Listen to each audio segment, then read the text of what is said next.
So we cannot really control change, but what we can manage and not control is our perspective, our mindset, our attitude. And for me, that is the primary driver for anyone to be able to manage, overcome, and achieve the necessary change.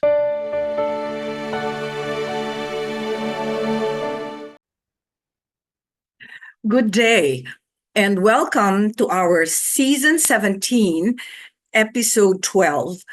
One thing that's unique with our speaker today is that he was the very first speaker in season 1, episode 1, where he talked about Leadership Mountain. And now he is our ending speaker for our season 17, where he will now share with us his insights and his thoughts on change management. So I'd like you to welcome and give a warm applause for our speaker for today, the past president of PMAP, or the People Management Association of the Philippines, Mr. Obet Policarpio. Welcome, Obet. Hi, Grace. Thank you so much for that generous introduction. It's been a long time that we haven't seen each other. I know. And this is the first time also that we will interact online. Usually, we exchange our thoughts and our collaboration through face to face. And this is That's the correct. beauty of technology. How are That's you? correct. I'm good, despite the weather and despite my health challenges because of the weather. It's really a pleasure, Obet, to have you with us. And for me, it is really a privilege to host our episode for today. And I know that the topic that you will be sharing with us is very close to our hearts. I say our because we are actually advocates of change. And so, before we go into your topic, I'd like you to give a very short introduction about yourself, Obet. I'm sure that our audience out there would like to know you better, although I am also sure that they know you from the past episodes that you have been guesting here on Leader's Edge. Thank you, Grace. So, good afternoon, good evening, and good morning. Anywhere you are watching and listening to this famous show of the Speakers Bureau. And it's really a blessing to be with you, Grace. I am Obet Policarpio, the 2015 PMAP president with 38 years experience in human resource management. I worked before with the National Food Authority as my first job, wherein I learned the foundations, or I would say the fundamentals of human resource management. And after which I joined Allied Banking Corporation in head office. Considering I have no financial or accounting subject because I'm an ex-seminarian. I entered the seminary right after my graduation in elementary. Wow. Yes, from minor seminary all the way to major seminary. That was total of 8 years. It would only took me 5 years more to become a priest, but God had a different plan for me. It was only a preparation, and the reason why I am into human resource management is because of that. That is the calling. That is my vocation. Not to become a priest, but to become a priest in the corporate world. And that's one way of serving God. And in addition to that, me and my wife were the chair couple of the Parish Pastoral Council for 13 consecutive years Oh my goodness. at the Sacred Heart of Jesus Parish in Malabon City, together with my three daughters who were very active then in the youth ministry. And until now, they're still active in the charismatic community. They are handling the kids ministry of the charismatic community. And Wow, after that's so Alibang nice to hear, yes, Obet. yeah, thank you. And after Alibang Corporation, I joined the Duty Free Philippines during the heydays of duty free worldwide. Duty Free Philippines used to be among the top five duty free stores in the country during the 90s. Oh, Okay, and wow. my longest stay was with San Miguel Corporation Mm-hmm. subsidiaries for 20 years. Yes. Been active in Yes. PMAP since 1996 as a volunteer. And until now, and then until the end of my time, I will be very active in PMAP. Wow, that's so nice to hear, Obet. You know, just on the side, is your parish part of the Archdiocese of Manila? No, it's part of the Diocese of Caloocan Caloocan. Ah, okay. under Bishop Ambo David. Correct. A I served very, very yes, well-known bishop too. I served two bishops. The first bishop was Bishop Deo Iniguez. Deo Oh, Grandes Iniguez. okay. Okay. Oh, that's so nice to hear, Obet. And totally agree that each of us, we have our own calling. And knowing your background, even before today, I knew that you were a former seminarian. And I've been, as you've said, we've been friends, we've been following each other on social media, and I can really see the level of spirituality that, your spiritual journey, not only you, your wife, but your family. And to me, that's a major calling. That's a major calling. And so with that, um, being in HR, I think you and I agree that this is totally a vocation too. And we are called to serve. We are called to serve not only with our mind, but with our hearts. And so when changes happen, that's where we come in.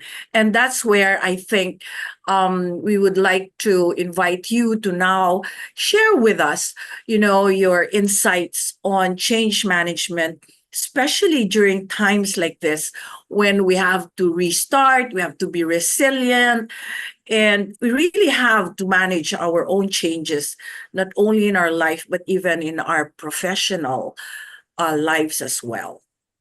Yeah, thank you, Grace. For me, change is 24/7. So day in and day out. Change for me is like weather. So it used to we are in the Philippines, so we have only two seasons. But if you're living outside of the Philippines, there could be four seasons. But when it comes to change, the season is limitless, right? For me, change is something that we cannot escape.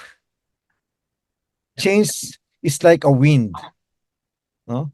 So we cannot really control change, but what we can manage and not control is our perspective, our mindset, our attitude. And for me, that is the primary driver for anyone to be able to manage, overcome, and achieve the necessary change.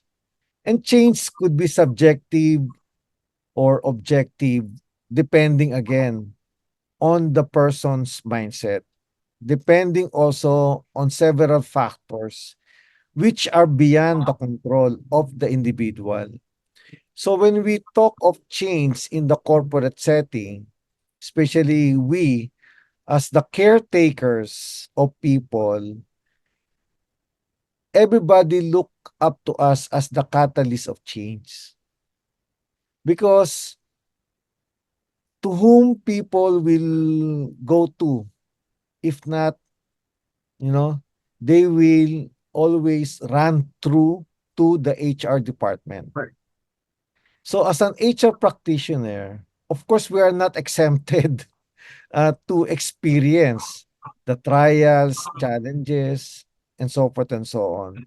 But we have to withstand everything because we are the lighthouse of the organization. When we say lighthouse, we assist, we are the conscience of the management team in really guiding them as well as reinforcing everything so that everybody will be able to ride with the waves of change. And it's a matter of what kind of change. And before we describe what kind of change, I think the most important question is why change? Before the who, the what, the where, the when. Those are easy questions. Unless we have the answer to the why, then we will clearly differentiate all the strategies, the actions, the preparations that will make our initiative, our plan to be successful. And part of that successful implementation is not me, it's not you, it's not top management. Primarily, it's the people. No? Ayan ang wag kalilimutan. Usually,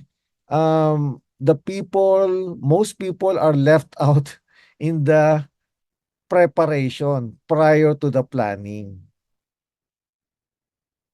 Ah, which now brings me to what struck me in what you said, Obet. One is your mindset, your attitude.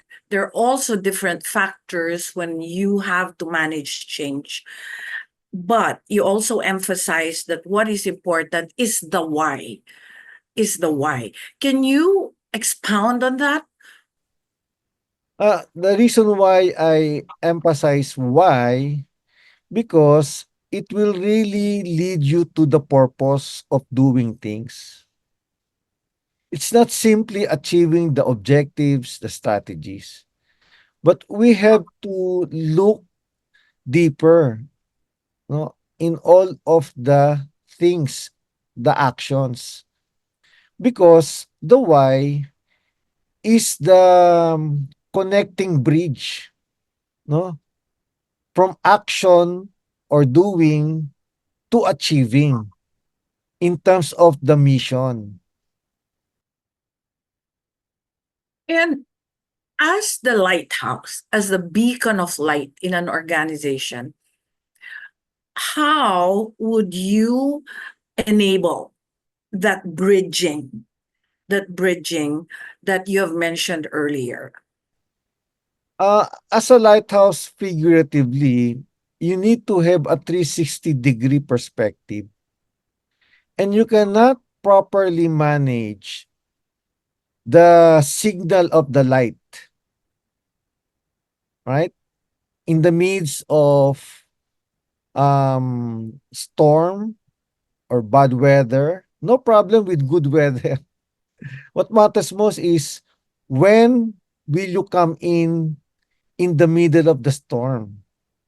So as a Mhm. lighthouse, beyond explaining, communicating to people, I would say what will make the lighthouse withstand any weather condition is the faith wherein it is founded. Without faith, definitely people will not trust you. So when I say faith, you don't have to believe into something because you have been seeing it. Faith is does not required for you to see something. Faith is anchored on one's spirituality, and it's not religiosity. You know, Correct. um, managing the lighthouse is beyond decision making. It's more of discerning. So you have to read the sign of the times, you know? And the only way we can properly do our role in the lighthouse, if we are totally immersed in everything that's what's happening in the shop floor. So, as an HR practitioner, for me, an HR practitioner is someone who does not stay most of the time inside the department. The paper can wait, but the people cannot. Correct. So we really have to go out. And of course, you have also to discern which among the documents that will require your approval. Because if you delay the approval, it will also have an impact on people's life, right? So Correct. it's not really balance eh. It's how you integrate everything in relation to the why of doing things.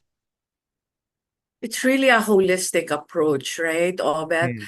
And I like what you said about discerning, and it's really not anchored on what you said. It's faith, discernment. It's not even on religiosity, right?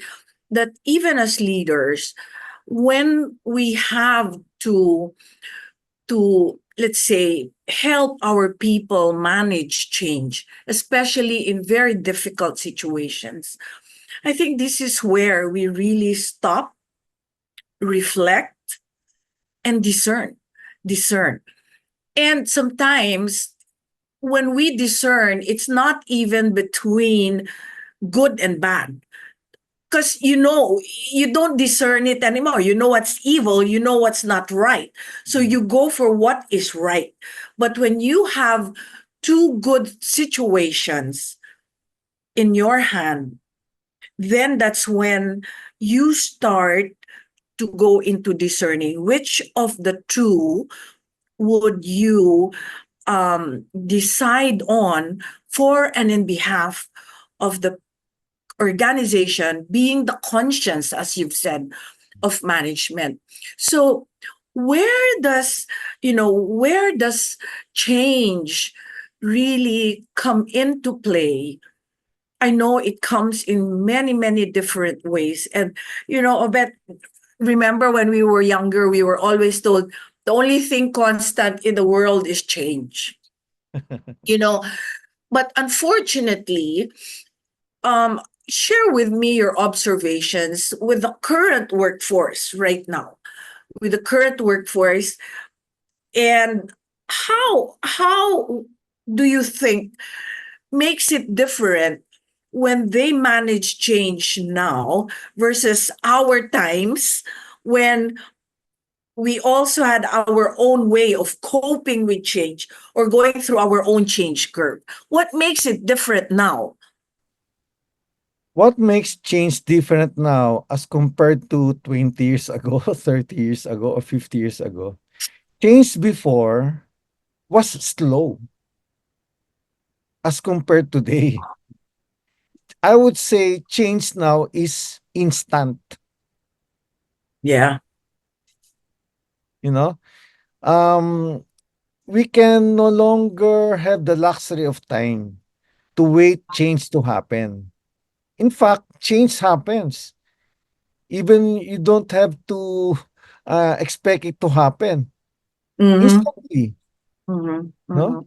Mm-hmm. So the workforce today are generally are able to ride with the waves of changes because Faster than before? yes, yes, because observe the young people, especially the children, without looking at the manual of the gadget, they're able to operate everything without an explanation.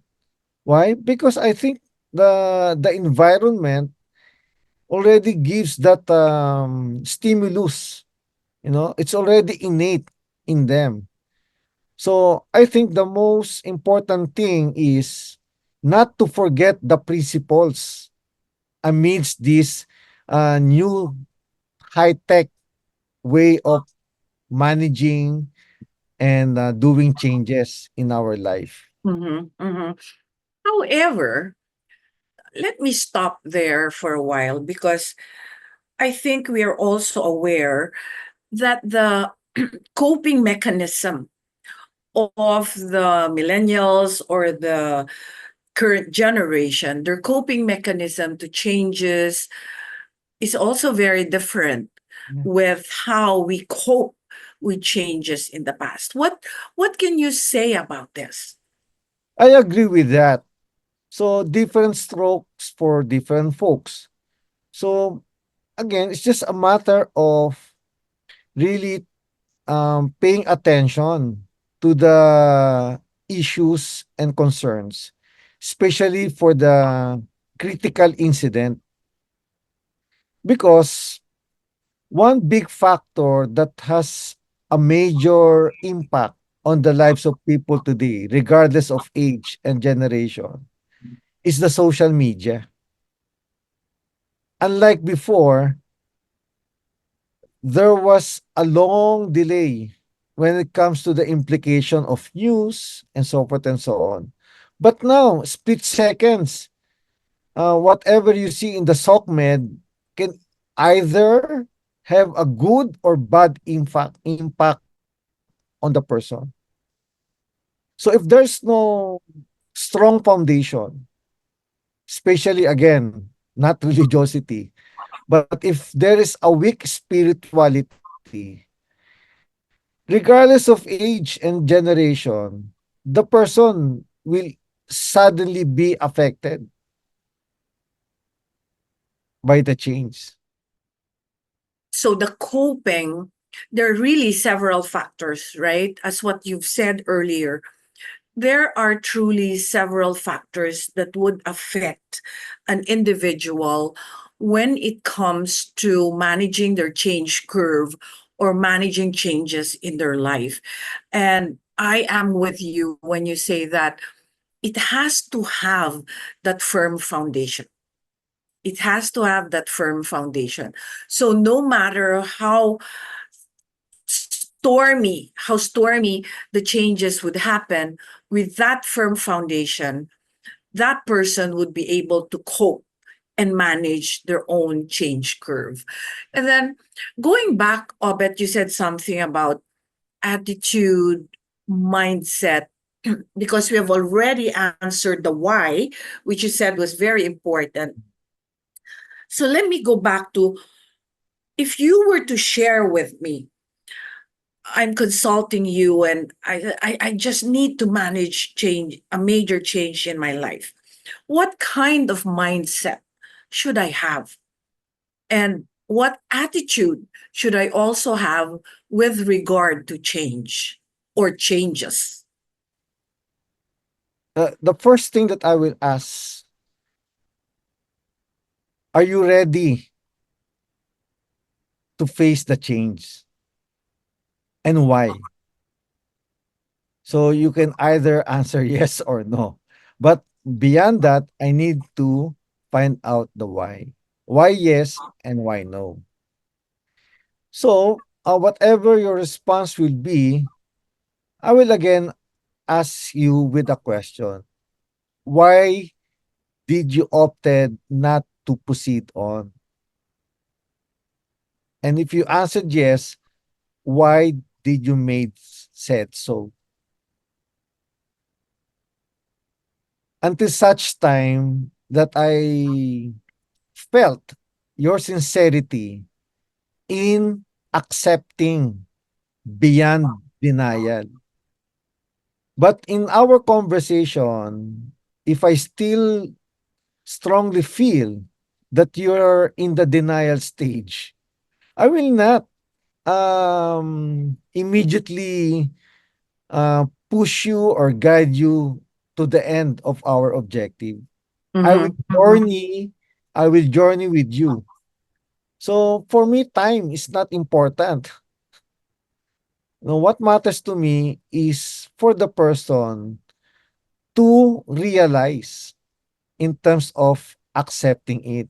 Mm-hmm. Mm-hmm. Once you have accepted and it's very clear to both of us, then I will ask you again, what do you think do you want to achieve in relation to your why?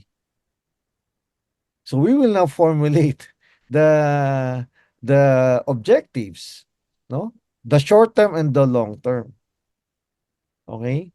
So I will also ask you why could be the factors that will make you not to or achieve your objectives. Mhm, mhm, mhm. You just walked us through the different stages, di ba? That the different stages that an individual experiences when change happens or when changes happen. Like you talked about denial, but even prior to denial or even after denial, there's the anger stage, right? Yes. You're just upset, you're just angry that a certain change happened in your life. So from denial, you're angry, then there's the anger, and then the next phase is the negotiation, right? Yes. There's the push and pull. There's the push and pull because of that negotiation phase. Then you reach the acceptance stage. And I like the questions that you would pose to me if I were the one going to you and, hey, Obet, I want to, I need your help to manage my own changes in my life, in my career, or even in, let's say, in the organization that I belong to. And which now brings me to something that is also very common, not only nowadays, but also before, is the resistance to change. You know, like why will I reinvent something that I know has already worked? I've done that, been there, done that. So why do anything? Why even change what has already worked? Right?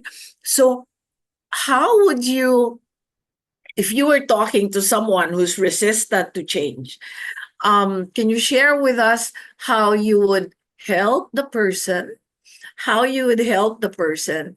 break down that barrier of resistance and really embrace change? Yeah, we know it's a given fact that we cannot please everyone, right? So whenever there's a change to be done, no, in the organization, or you want the person to change, usual reaction is resistance. Because the reason why there is resistance, the person or the group of people don't see the value of the change. And the reason why they don't see the value, because they don't have any appreciation at all. They don't really see the short term and the long term benefit. What's in it for me? What's in it for us? And it's not the question, what's in it for you without any benefit on our part? So, again, I will do a walk in the park with the person. For me, my objective first is to get inside into his feelings more than the cognitive, Yeah, yeah. you know? Mhm. And the only way I can really make him or her understand is when I connect to her or to his feelings. So I have to empathize, and it will take some time, you know. That's the first thing that I will do. And if everything is clear already to us, I would simply say we cannot really change the direction of the winds, because we are here in the organization. We are expected to do this for the benefit of the majority. Mhm, mhm, mhm, So you have to think of that. You are not a minority. mhm, Now, what we can do together is to change the sail of our mindset. But we can no longer change the the direction of top management. mhm, mhm. Now that you're talking about, the organizational perspective, and as HR leaders, we are instrumental in making change happen. right? In an organization, working hand in hand with the different leaders in the organization. Now, if I know that we have a lot who would be watching us, who are in the corporate world. Either they're starting their corporate life, they're in their midlife in their corporate journey, or maybe about to retire. But I think that sharing your thoughts on how, let's say, if you were to roll out, if HR were to roll out a new program, or would roll out um revised program, let's say, or revised benefit package for our employees, like what would be the end to end, you can just short, in a very short description, if you were to roll out something that would change what is currently existing, how would you do that for our employees to be open to accept it from get go? Well, when I used to be in the corporate world, my personal style was to mingle with everybody in the organization. And I usually started it from the grassroots level because my goal then was to get the general pulse of the people. Mm. Mm. And after I get the general pulse, I now analyze and establish the pattern. And establishing the pattern, I weigh the percentage, no, in terms of the pros and cons. So in other words, I need to have a database, right? True. Horizontally and vertically in the organization. And second, I use the litmus Yes. test, Mm-hmm. you know, just snippets of the change or the plan without really divulging everything. So again, I would be able to discern if there is a necessity to do the changes. And then third, I will find out, no, parallel to what I'm doing in the grassroots level, the thinking of the decision maker. Okay. And from there, I will now strategize my plan. Provided that it's very clear to me what's the big boss wants to happen. Why do I have to emphasize the big boss? Because it's very important that you get the big boss as the champion of the changes that you will propose or that your department will propose. It's critical that you have to feed everything to him, both the pros and cons, the good and the bad, without without telling the sources of those information data. This is where the seal of confession comes into the picture. And as an HR practitioner, we are the voice of the people. When I say people, it's not the minority, the majority. We are not here in the HR profession for popularity purpose. So we are here because we have a mission to fulfill. And that is to love and take good care of people founded on malasakit, no? To everyone. And that includes, of course, top management. In my in my personal career, there were instances that I really placed my neck on the line. Yeah. True. Yeah. You But you just made. know, nothing happened. Yeah. In other words, when you have to bite the bullet, you bite the bullet. As long as everything that you did is principle based. And that is where faith comes into the picture. And I think of it, you just made me think that the people that you work with, your immediate superior, the top leader of the organization, the people that you mingle with, right? And then, going back to the grassroots, what is key in in your experience? What would you say is key for you to build your relationship cut across the organization, vertical and horizontal? The key for me is authenticity of your heart with emphasis on the H and the R of the heart. It's not because I'm a PR HR Yes, yes, practitioner. yes. Why do I have to emphasize the H and the R of the heart? Those are the two most important letters of the word heart. It means human relationship.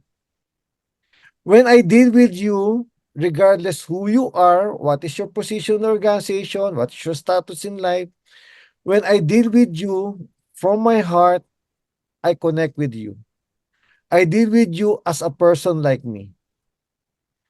We have the same set of rights that God gives us. No exemption. And, we cannot trade off. So what you feel is I feel. What I feel, you feel. Right? So it's important that everything that I do must be transparent. So authenticity and transparency is important. So if you remove the letters H and R in the word heart, it means I'm thinking more of myself and less of others. What word will remain if you take away the H and the R, Grace? EAT. Yes, eat. Whenever I eat, you eat. You don't think of others. You think of yourself, right? But when we think of others, we use our heart. And that is what I mean by H and R in the heart. Thinking more of others so that I can serve more of them and less of me. Yes, of me. And that's so based on the word, more of you and less of me, right? It's Mhm. even not only in our day-to-day lives, but even in our own spiritual journey. That's what we invoke, that it's really more of him and less of us. And you mentioned about authenticity, Obet, and authentic leadership is really key in building relationships. And how would you now meld, okay, managing change and being such an authentic leader? Well, we have to be truthful always, no? In our actions beyond words. We really have to cover everything. When I say cover everything, we have to weigh the pros and the cons. No? Again, we have to look at the common good. As I said a while ago, we cannot please everybody. Definitely, Mm. there will be resistance to a few. But all the more that we have to constantly communicate to these few so that they'll be able to completely accept and give their commitment. So from denial to acceptance to commitment. And from there, we can now do a contracting.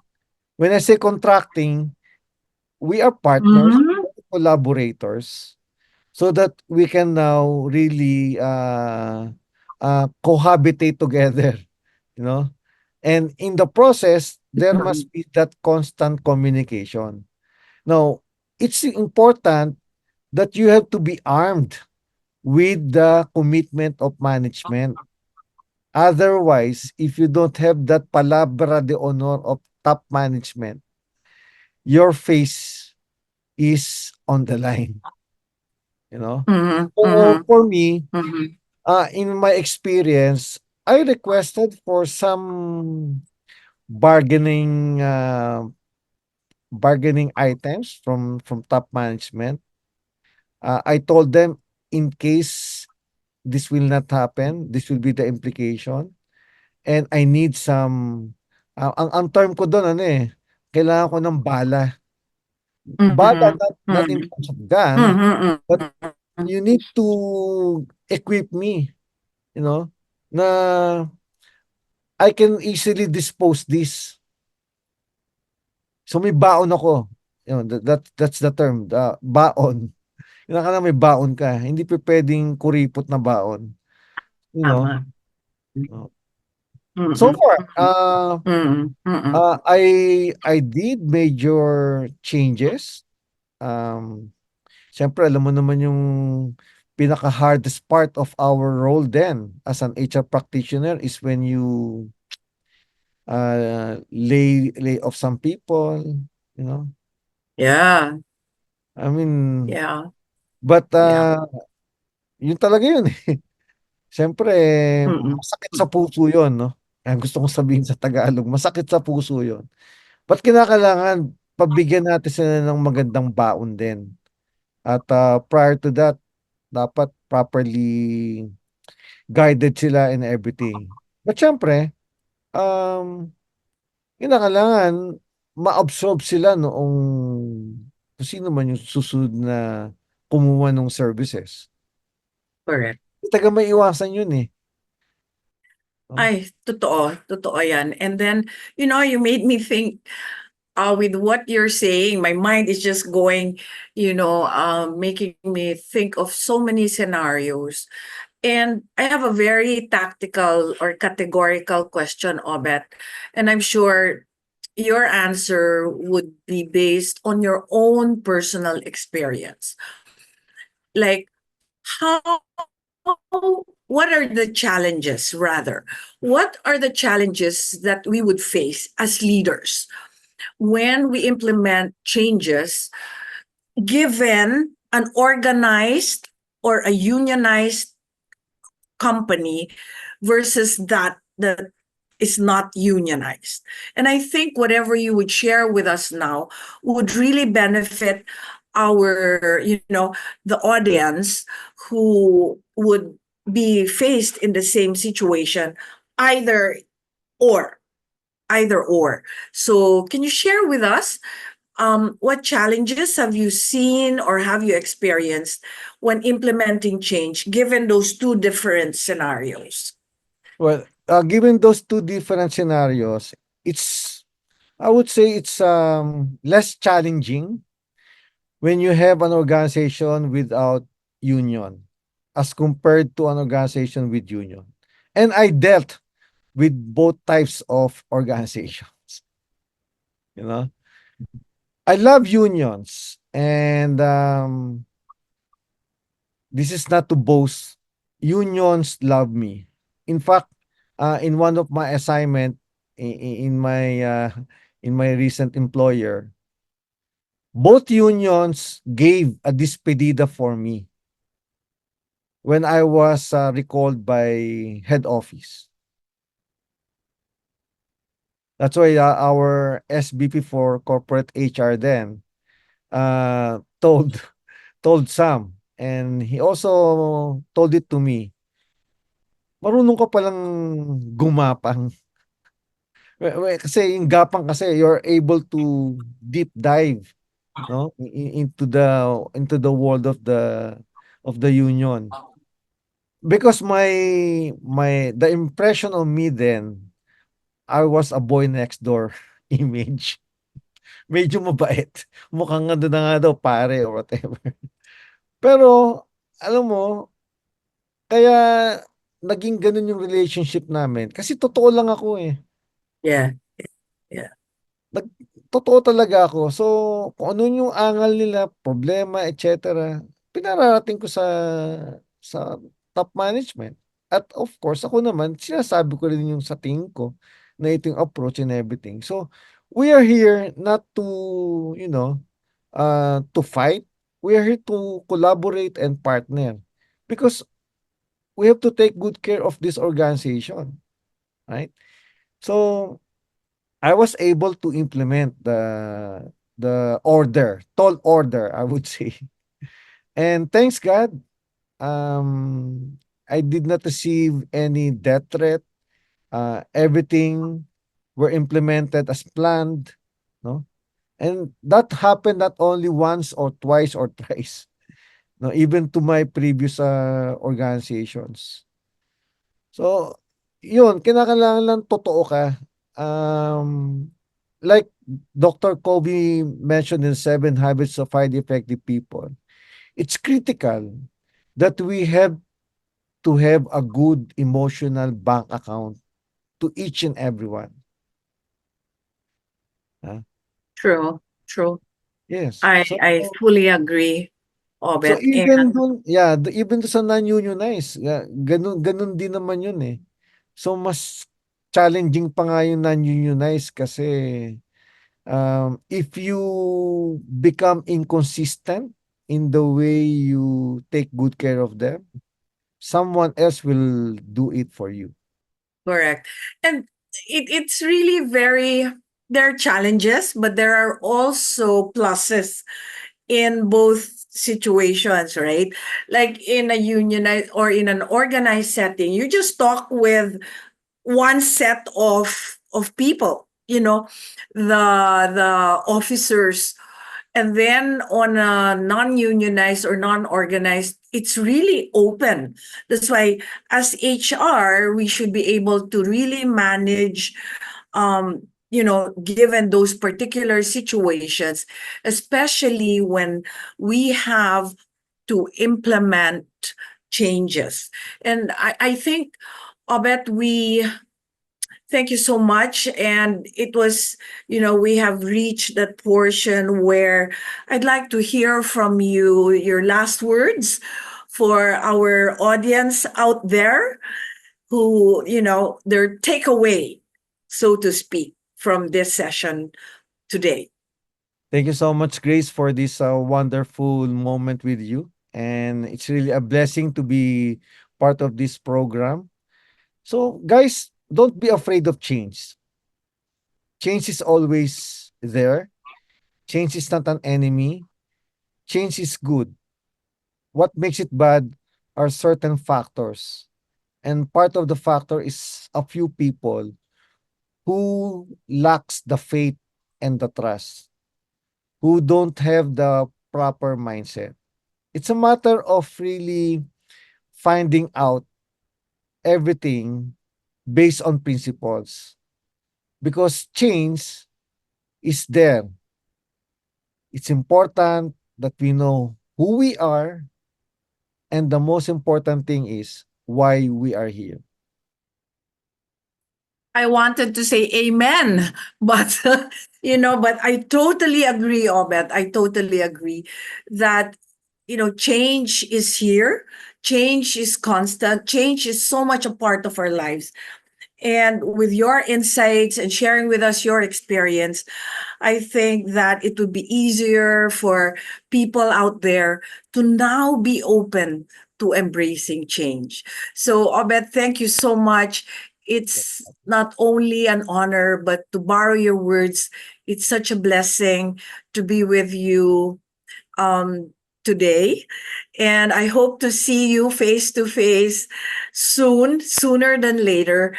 And we really thank the Speakers Bureau, the Leaders Edge, for giving us this opportunity to be together. You Yes, and know, allow me to say this short prayer. God's graces, guidance, and protection be upon you and your family and your company and your people. I love you so much. This is Obet Policarpio. that was so beautiful. That was really beautiful. And anytime we are faced with changes, we just have to stop and reflect and go back to our Lord, right? To our Lord, who will help us, who will help us navigate through the different changes in our lives. So thank you so much, Obet. You're And as welcome. I've said, I look forward to seeing you soon again, and maybe I'll have to discern how I can be active back in PMAP. But to the people out there, watch out for the next session, and this would be season rather. This would be season 18, episode 1. So we're now in season 18, episode 1, and we have a very distinguished speaker who would talk to us about personal protection. Isn't that interesting? Like personal protection. And the speaker would be Mr. Emmanuel Harder. So that would be for episode 1 of season 18. And before we go, I'd like to just say learning is a never ending journey with limitless vistas. Have a great day, everyone.